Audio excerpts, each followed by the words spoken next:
A letter to God. यह कहानी एक किसान की भगवान पर अटूट विश्वास के बारे में बताती है। लेंचो जो हमारे स्टोरी का मेन कैरेक्टर है और वह एक किसान है। तो होता क्या है, जब लेंचो की सारी फसल नष्ट हो जाती है तो वह भगवान से कुछ पैसे मांगता है।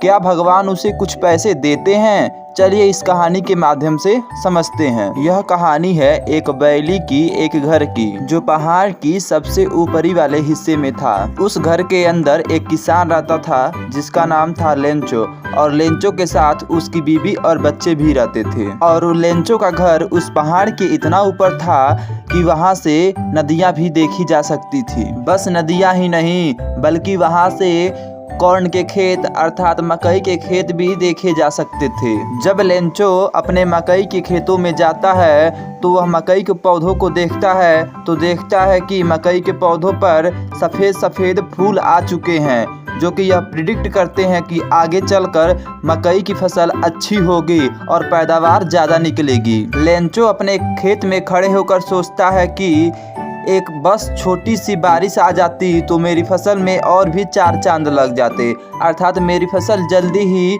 तैयार हो जाती। और लेंचो बार बार नॉर्थ ईस्ट दिशा में देख रहा होता है और लेंचो अनुमान लगाता है कि आज बारिश आएगी। और लेंचो की वाइफ घर में रात का भोजन अर्थात सफ़र बना रही होती है। तभी लेंचो अपने वाइफ से पूछता है, तुम्हें क्या अनुमान लगता है कि आज बारिश होगी? तो उसकी वाइफ कहती है, हाँ, अगर भगवान ने चाहा तो आज बारिश जरूर होगी। और लेंचो के बड़े बच्चे खेत में काम कर रहे होते हैं और छोटे बच्चे घर के पास में ही खेल रहे होते हैं। और तभी लेंचो की वाइफ आवाज लगाती है, बच्चों जल्दी से घर में आ जाओ, रात का भोजन तैयार है। जैसा कि लेंचो ने अनुमान लगाया था कि आज बारिश होगी, उसका अनुमान सही निकलता है और रेन के छोटे छोटे ड्रॉप जब वह डिनर करने जाता है तभी पड़ने लगते हैं, अर्थात जब वह डिनर करने जाता है तभी बारिश शुरू हो जाती है। और नॉर्थ ईस्ट साइड से काले बादलों के पहाड़ आते हुए दिखाई देते हैं। उस समय का जो मौसम था वह बहुत ही सुहावना था और उस समय बहुत ही सुरीली हवाएं चल रही थी। लेंचो बारिश की बूंदों को देखकर बहुत खुश होता है और वह जल्दी से दौड़कर घर से बाहर चला आता है। और लेंचो चिल्लाते हुए अपने बीबी बच्चों से कहता है कि ये जो बादल बरस रहे हैं वह बादल पानी नहीं बरस रहे हैं, बल्कि मेरे लिए सिक्के बरस रहे हैं। और यह जो बारिश की बड़ी बूंद है वह मेरे लिए 10 सेंट के बराबर है, और यह जो छोटी छोटी बूंद है वह 5 सेंट के बराबर है। लेंचो बारिश की तुलना पैसे से इसलिए करता है क्योंकि यह बारिश फसल के लिए बहुत अच्छी होगी, जिससे फसल की पैदावार ज्यादा होगी और लेंचो फसल को बेचकर ज्यादा मुनाफा कमा पाएगा। और तभी अचानक तेज हवाएं चलने लगती हैं और हल्की बर्फबारी भी होने लगती है। लेंचो इस हल्की बर्फबारी को सिल्वर कॉइन से तुलना करता है और तभी लेंचो के बच्चे घर से बाहर निकलकर बर्फ में खेलने लगते हैं। अच्छा, कमेंट करके बताओ कि कौन कौन जब बारिश होती है और ओले पड़ते हैं तो बीन बीन कर इकट्ठा करता है। हमारे गांव में तो बहुत लोग इकट्ठा करते हैं और कुछ लोग खा भी लेते हैं। तो चलो कहानी को कंटिन्यू करते हैं। तभी लेंचो अपने मन ही मन में सोचता है कि कुछ बुरा होने वाला है और वह भगवान से प्रार्थना करता है कि सब कुछ जल्दी से ठीक हो जाए। पर ऐसा नहीं होता है। 1 घंटा लगातार बर्फबारी होने के बाद जब लेंचो अपने खेत को देखता है तो वह देखता है कि उसका पूरा खेत व्हाइट सॉल्ट अर्थात पूरा बर्फ से ढक चुका है और किसी भी पेड़ के ऊपर एक पत्ता तक भी नहीं दिखाई दे रहा था। सब कुछ व्हाइट सॉल्ट अर्थात बर्फ से भरा हुआ था। मक्के की जो खेत थी वह पूरी तरह से नष्ट हो चुकी थी और लेंचो यह सब कुछ देखकर बहुत ज्यादा उदास हो जाता है। तभी लेंचो कहता है कि मुझे लगा ही था कि कुछ गड़बड़ होने वाली है। इतना ज्यादा फसल बर्बाद तो वो टिड्डे नहीं करते जितना इस बर्फबारी ने की है। टिड्डे तो सिर्फ कुछ फसलों को खाकर चले जाते थे, तभी भी हमें खाने के लिए पर्याप्त फसल बच जाती थी।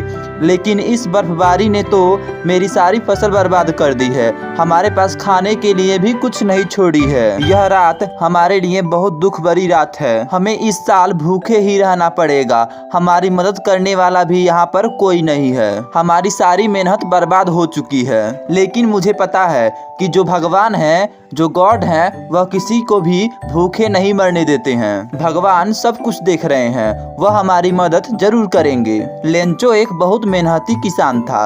वह दिनों रात बैलों की तरह अपनी खेतों में काम किया करता था। लेंचो सोचता है कि वह एक बहुत मेहनती और ईमानदार किसान है, इसलिए भगवान उसकी मदद जरूर करेंगे। तो लेंचो सोचता है कि अगले ही दिन, जो कि संडे था, क्यों ना भगवान को एक लेटर लिखा जाए, ए लेटर टू गॉड। तो उस लेटर में लेंचो लिखता है कि God, if you don't help me, I and my family will go hungry this year. अर्थात, हे भगवान, यदि आप हमारी मदद नहीं करेंगे तो मैं और मेरा पूरा परिवार इस साल भूखे ही रह जाएंगे। और वह आगे लिखता है कि मुझे 100 पेसोज की जरूरत है ताकि मैं अपने खेतों में नई फसल बो सकूं। और फिर लेंचो शहर जाता है और शहर जाकर पोस्ट ऑफिस में जाता है और पोस्ट ऑफिस का स्टैंप अपने लेटर पे लगाकर और पोस्ट ऑफिस में लेटर को जमा कर देता है। मतलब लेंचो पत्र को मेल बॉक्स में डाल देता है। उसके बाद वह लेटर पोस्ट ऑफिस एम्प्लॉय को मिलता है और वह पोस्ट एम्प्लॉय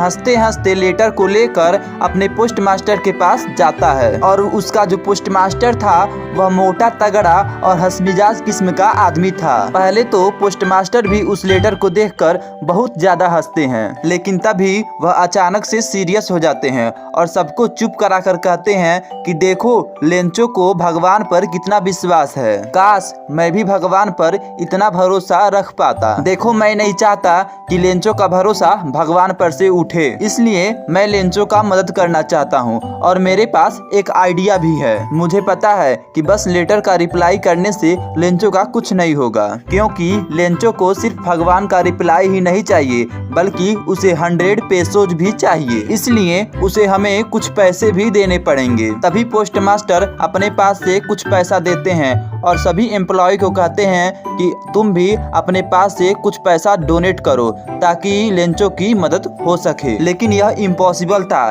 कि वह सभी लोग 100 पेसोज को इकट्ठा कर पाते, इसलिए वह सभी लोग मिलजुल कर 70 पेसोज ही इकट्ठा कर पाते हैं। और उसके बाद उन पैसों को इन्वेलप के अंदर डालते हैं और गार्ड का सिग्नेचर करते हैं और उसमें स्टैंप लगाते हैं और लेंचो का आने का वेट करने लगते हैं। और उसके बाद लेंचो अगले संडे ही सुबह सुबह पोस्ट ऑफिस पर आ जाता है और लेंचो को पूरा विश्वास होता है कि मेरा लेटर भगवान ने जरूर भेजा होगा। तभी पोस्ट ऑफिस में से एक एम्प्लॉय आता है और वह लेटर को लेंचो को दे देता है। लेंचो भगवान की लेटर पाकर बिल्कुल भी सरप्राइज नहीं होता है, क्योंकि उसे पता होता है कि भगवान ने रिप्लाई जरूर किया होगा। उसके बाद वह लेटर को खोलता है और पैसों को काउंट करता है। उसके बाद वह अचानक से बहुत ज्यादा गुस्सा हो जाता है। वह सोचता है कि भगवान से तो गलती नहीं हो सकती, इसलिए वह विंडो के पास जाता है, पेपर और इंक मांगता है और वापस से पब्लिक टेबल के पास जाकर एक लेटर लिखना शुरू कर देता है। वह बहुत गुस्से में लेटर लिख रहा होता है। जब वह लेटर लिख चुका होता है